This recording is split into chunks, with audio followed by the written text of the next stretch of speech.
जय हिंद, नमस्कार साथियों। आज हम लोग बात करने जा रहे हैं आरआरबी जेई 16 दिसंबर सेकेंड शिफ्ट के साइंस के क्वेश्चन के बारे में। पहला क्वेश्चन था electric motor convert electrical energy into, तो इसका आंसर हो जाएगा mechanical energy. Electric motor electrical energy को मैकेनिकल एनर्जी में कन्वर्ट करता है।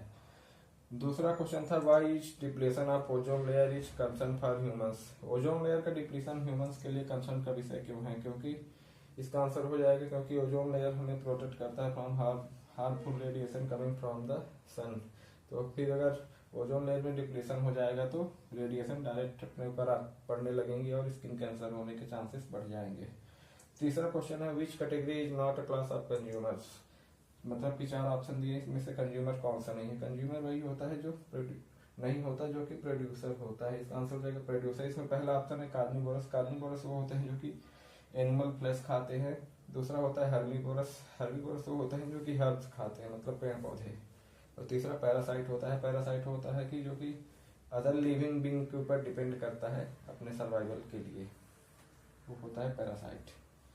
और फिर इसका आंसर हो जाएगा प्रोड्यूसर।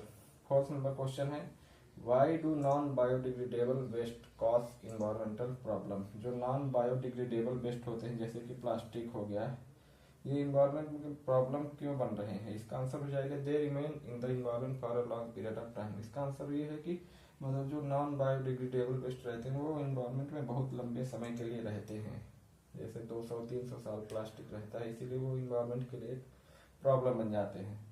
चौथा क्वेश्चन है what is pH of pure water है 25 डिग्री सेल्सियस। 25 डिग्री पर प्योर वाटर का पीएच क्या होता है? वो होता है 7। पीएच के ऊपर टेम्परेचर का इफेक्ट नहीं पड़ता वाटर के केस।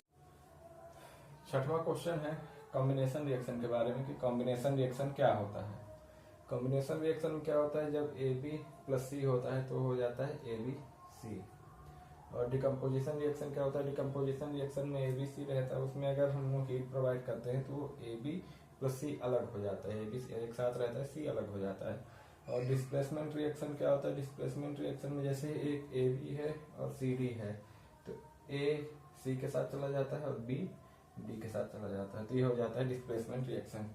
और फिर 7th नंबर क्वेश्चन है what is found when ammonium dichromate is heated.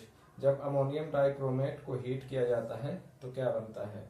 तो वो बनता है क्रोमियम ऑक्साइड।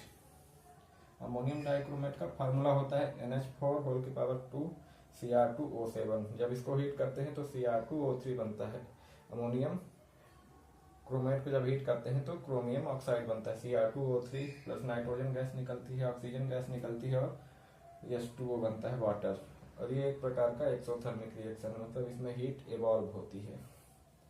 फिर 8th नंबर क्वेश्चन है conductor having a current of 150 milli ampere flowing through a resistance of 0.8 ohm, तो फाइंड द पोटेंशियल डिफरेंस। इसमें current दिया हुआ है 150 मिली एम्पियर, जिसको कि एम्पियर में कन्वर्ट कर देंगे तो 0.150 एम्पियर हो जाएगा, और रेजिस्टेंस दिया है 0.8 ओम। तो इसमें हमें फाइंड करना है पोटेंशियल डिफरेंस। तो पोटेंशियल डिफरेंस फाइंड करने के लिए फार्मूला होता है V इक्वल टू RI।